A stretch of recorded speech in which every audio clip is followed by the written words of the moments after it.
கர்த்தராகிய இயேசு கிறிஸ்து சிலுவையில் பேசின 7 வார்த்தைகள் தியானிச்சுட்டு வருகிறோம். இப்பொழுது 4வது வார்த்தையாக மத்தேயு சுவிசேஷம் 27:46 ஏலி ஏலி லாமா சபக்தானி my God why did you abandon me forsaken me அப்படின்னு இருக்கும். சிலுவையில் ஆண்டவர் பிதானவர் குமாரனை கைவிட்ட நிலைமையில் காணப்படுறாரு. காரணம் என்னென்னா, நம்மளோட பாவங்கள் அக்கிரமங்கள் எல்லாம் அவர் மேலே விழுந்தபடினால, பிதானவர் அசுத்தத்தை பார்க்காத சுத்த கண்ணராக இருக்கிறபடினால குமாரனை கைவிட்ட நிலைமை அந்த இடத்துல. இப்போ என்னோட தலைப்பு என்னன்னா தனிமை குறித்து நம்ம கொஞ்சம் ஒரு 3 பேரை மட்டும் நான் வேதத்தில் காட்டிட்டு சீக்கிரமாக இது முடிக்க பார்க்குறேன்.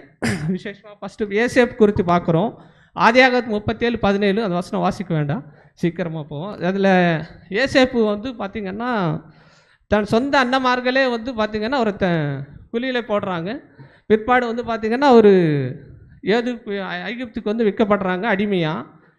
எந்த இடத்துல இந்த காரியங்கள்லாம் நடக்குது அப்படின்னு பார்த்திங்கன்னா, தோத்தான் ஒரு இடத்துல தான் இந்த காரியமெல்லாம் நடக்குது. அவர் முதல்ல ஷேக்கேமில் வராரு. அங்கேருந்து சொல்லும் போது அவங்க சொல்கிறாங்க, இங்கே தோத்தானில் தான் அவங்க சகோதரமார்கள்லாம் இருக்கிறாங்க. அவர் போய் பார்க்கும்போது அவரோட ஏசேப்பை குழியில் போடுறாங்க. பிற்பாடு அடிமையாக விற்கப்படுறாரு இல்லையா.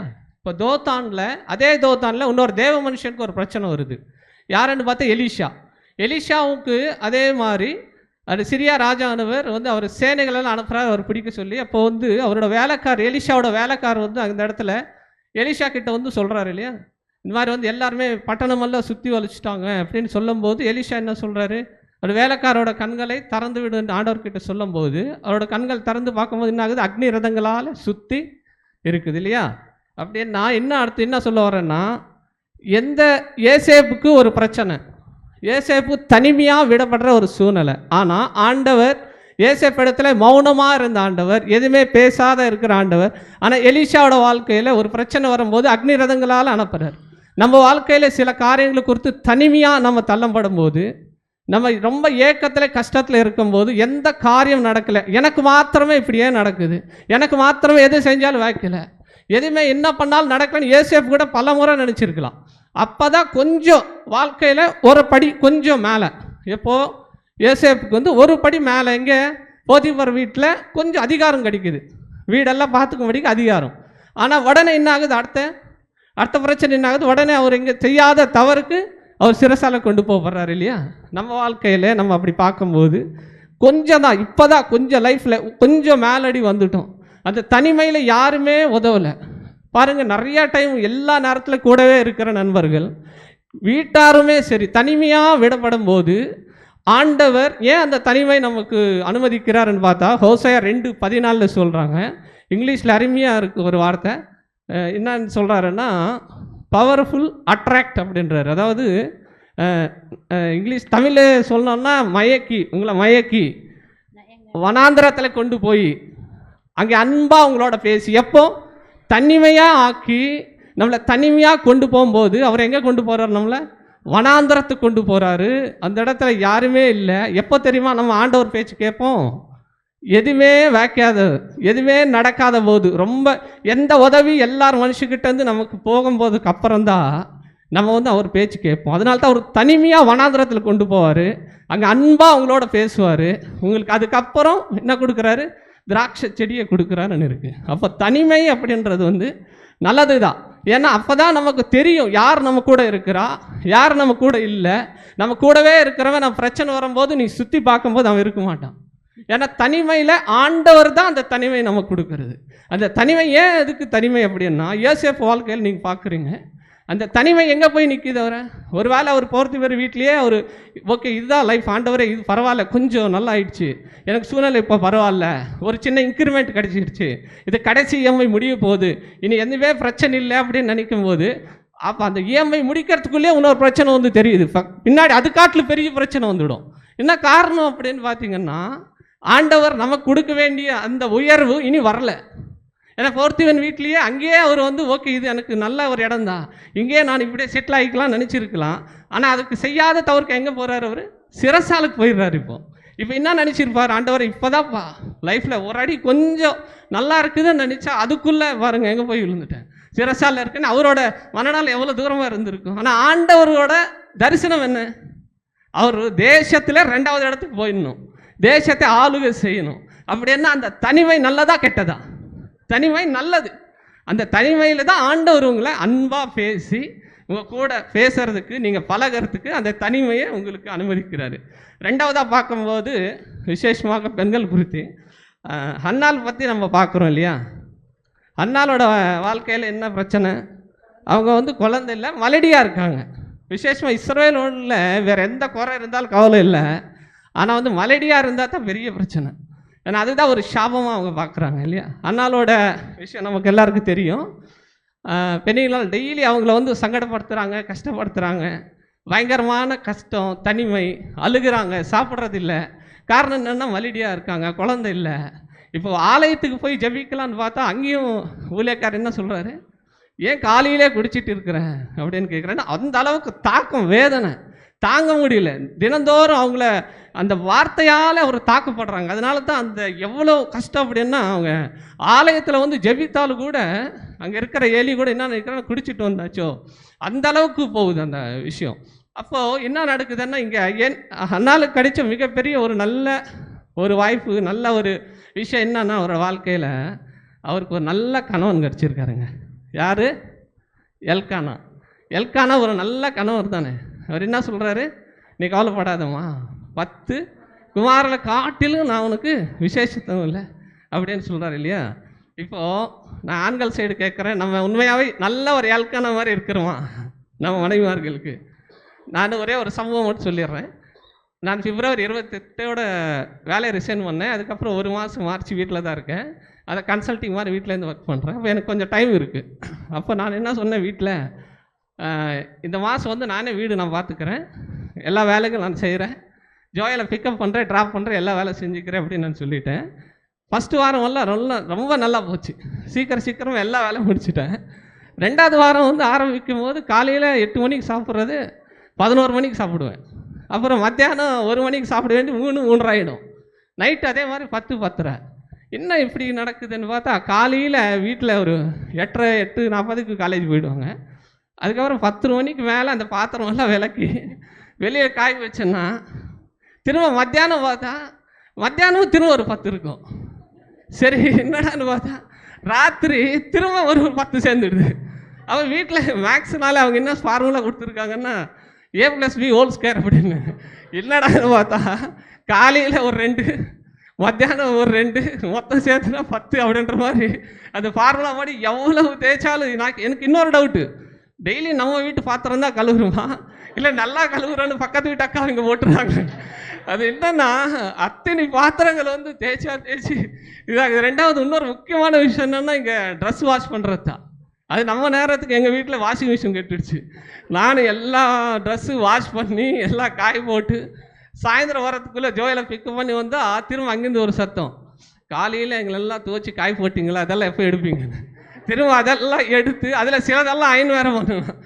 அதில் ஒரு 4-5 அயன் பண்ணி எல்லாம் உடைச்சி வீரோவில் வச்சுட்டு திரும்ப சாயந்தரம் முக்கியமான ஒரு விஷயம் பெண்களுக்கு என்னன்னா, இந்த தோசைக்கு இட்லிக்கு மாவு போடுறது தாங்க ரொம்ப பெரிய கஷ்டம். அது இருக்கிறதுல என்னென்னா, அதெல்லாம் கழுவி திரும்ப உளுந்து கழுவி அதெல்லாம் ஆட்டி திரும்ப அது தனியாக வைக்கணும், இன்னொன்று தனியாக ஃப்ரிட்ஜில் வைக்கணும் பாருங்க.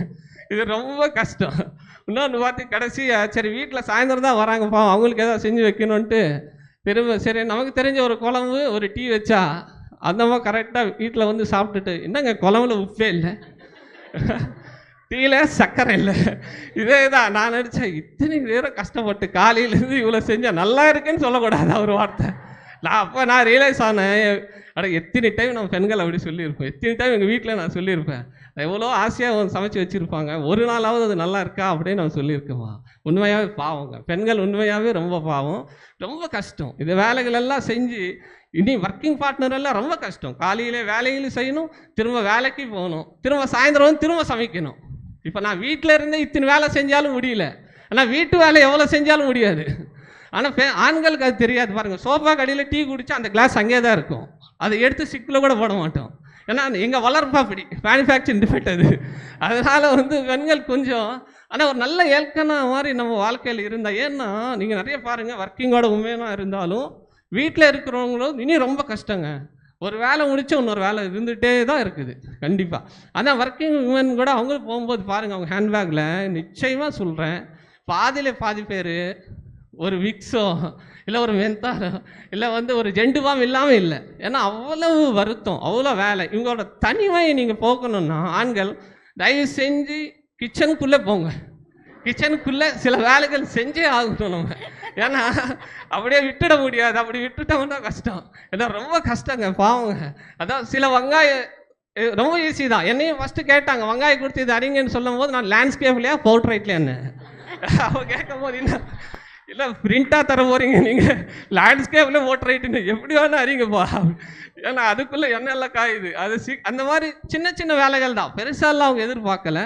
அவங்களோட தனிமை போக்கணுன்னா நீங்கள் அவங்களோட கொஞ்சம் ட்ராவல் பண்ணுங்களேன். மேரேஜ்னு சொன்னாலே வந்து கிவ் அண்ட் டேக் தான். ப்ளஸ் இருக்கும் மைனஸ் இருக்கும், ரெண்டுமே தான் இருக்குது.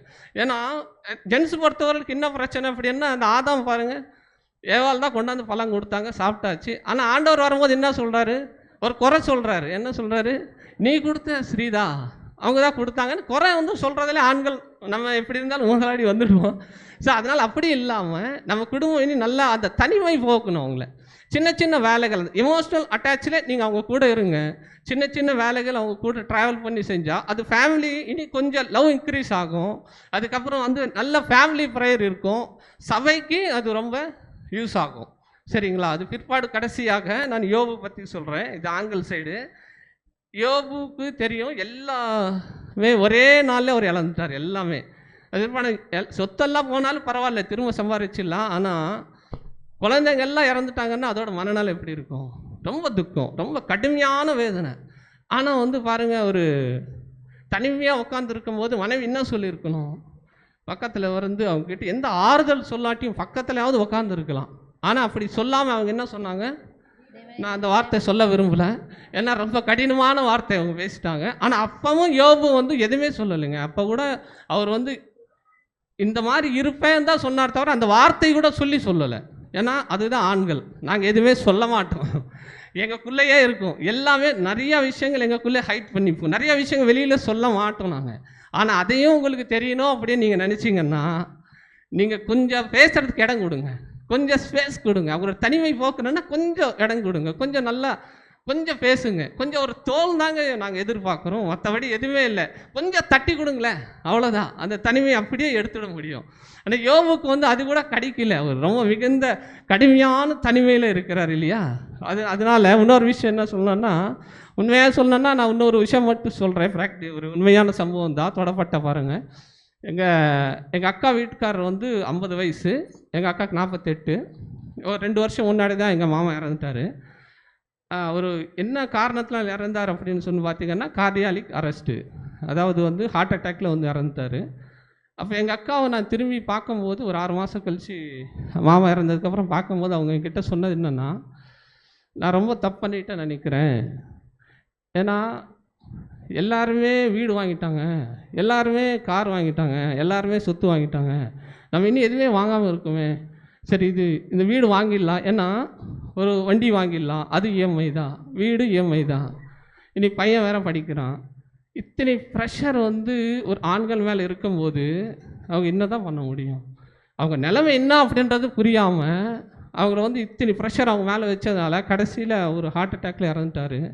இப்போ எங்கள் அக்கா சொல்கிறது என்னென்னா, நானும் வேலைக்கு போகிறேன்டா, வீடெல்லாம் மூட்டியாச்சு, ஆனால் வந்து நைட்டு ஒரு 10 காலையிலேருந்து 10 மணி வரைக்கும் ஒன்றும் தெரியல. ஆனால் 10 மணிக்கு மேலே ராத்திரி தூக்கமே இல்லை எனக்கு. காரணம் என்னென்னா, என் கணவன் இல்லை. நீங்கள் பாருங்கள், கணவன் உயிரோடு இருக்கும் போதே அவரை மதிச்சுங்க. அவர் தனிமையாக இருந்தால் பக்கத்தில் போய் உட்காந்து பேசுங்க, 2 வார்த்தை கையை கரங்க பிடிச்சி கேளுங்க அவரை. என்னங்க இது ஒரு மாதிரி இருக்கீங்க, ஏன் 3 நாள் ஒரு மாதிரி இருக்கீங்க, அப்படியே விட்டுடாதீங்க. அவன் என்னவோ போட்டோம், நமக்கு என்ன, உங்கள் குடும்பத்துக்காக தானே அவர் கஷ்டப்படுறாரு. அவருக்கு என்ன ஸ்டாண்டர்டு, அவரோட நிலைமை என்ன, அவரோட இன்கம் என்ன தெரியாமல் ஒரு வீடு வேணும், பக்கம் எல்லாமே வாங்கிட்டாங்க, நானும் வாங்கணும், எல்லாமே கார் வாங்கிட்டாங்க, நான் உங்களுக்கு தேவையான ஆண்டவர் கொடுப்பாருங்க. நீங்கள் தேவையில்லாத நம்மளே முதல்ல ஆசீர்வாதத்தை தேடக்கூடாது. ஆண்டவர் கொடுக்கும்போது அந்த ஆசீர்வாதம் நிறைவாக இருக்கும், சந்தோஷமாகவும் இருக்கும். அப்படி இல்லாமல் அந்த தனிமை போக்குறதுக்கு அவங்க எவ்வளவு துக்கப்படுறாங்கன்றது அவங்களோட வார்த்தையால் நம்மளால் சொல்ல முடியாது. ஏன்னா அது இல்லாதவங்களுக்கு தான் அந்த அருமை தெரியும். போனதுக்கப்புறம் அழுது ஒரு பிரயோஜனம் இல்லை. ஆனால் இருக்கும் போதே அவங்க தனிமை, ஆண்களோட தனிமை போக்கணும்னா பெண்களால் உங்களால் எது வேணாலும் உருவாக்க முடியும். அதுக்கு காரணம் நீங்கள் தான் பக்கத்தில் வந்து அவங்க கூட பேச பழகணும். அவங்க நிலைமை என்னான்னு உங்களுக்கு தெரியும் ஈஸியாக. 2 நாள் 3 நாள் முன்னாடி முகம் மாறினாலே நீங்கள் கண்டுபிடிச்சிடுங்க ஏதோ பிரச்சனை இருக்குது இருக்குல்ல அப்படின்னு. அதை நீங்கள் கண்டுபிடிச்சிட்டு பேசுனீங்கன்னா ஆசீர்வாதம் தானாக வருங்க. 2 பேர் இருக்கீங்க பூமியில், 2 பேர், நீங்கள் 2 பேர் ஜெபிச்சிங்கன்னா என்ன வேணால் நடக்குங்க. சூலூரே தலைகீழாக மாறும். அது காரணம் வந்து நீங்கள் அந்த அன்பு செய்கிற அந்த ஒரு விஷயத்தில் மட்டும்தான். சரிங்களா? அதனால வந்து என்னோட நோக்கம், என்னோட இன்டென்ஷன்னா இந்த தனிமையை எப்படி போக்கணுன்றது தான். அது ஆண்டவர் கடைசியாக சொல்லும்போது, கடைசியாக நிறைவு செய்கிறேன். ஆண்டவர் வெளிச்சமாக இந்த உலகத்துக்கு வந்தபோது சிலுவையில் அவர் 3 மணி நேரம் வெளிச்சம் இருள தொங்கிட்டே இருந்துச்சு. 3 மணி நேரம் தொங்கி, எதுக்காக? உங்கள் ரட்சிப்புக்காக, என்னோட ரட்சிப்புக்காக. நம்ம 2 பேரும் சந்தோஷமாக இருக்கும்படியாக. ஒரு கணவன் மனைவன் சந்தோஷமாக இருந்தால் தான் பிள்ளைகள் சந்தோஷமாக இருப்பாங்க. நல்ல குடும்பம் தான் சபைக்கு ஒரு நல்ல ஜபத்தில் இருப்பாங்க. நல்ல ஜபம் வளரும் போது தான் சபையும் வளரும். அதனால் நான் சொல்கிற கருத்து என்னென்னா, அங்கே தனிமை ஹஸ்பண்டாக இருக்கட்டும், மனைவியாக இருக்கட்டும், பிள்ளைகளாக இருக்கட்டும், நீங்கள் நம்ம குடும்பமாக ஜெபிச்சு நம்ம குடும்பமாக வந்து ஜெபம் பண்ணும்போது தான் அந்த காரியங்கள் எல்லாம் மாறும். கர்த்தர் இந்த வார்த்தையை ஆசீர்வதிப்பாராங்க.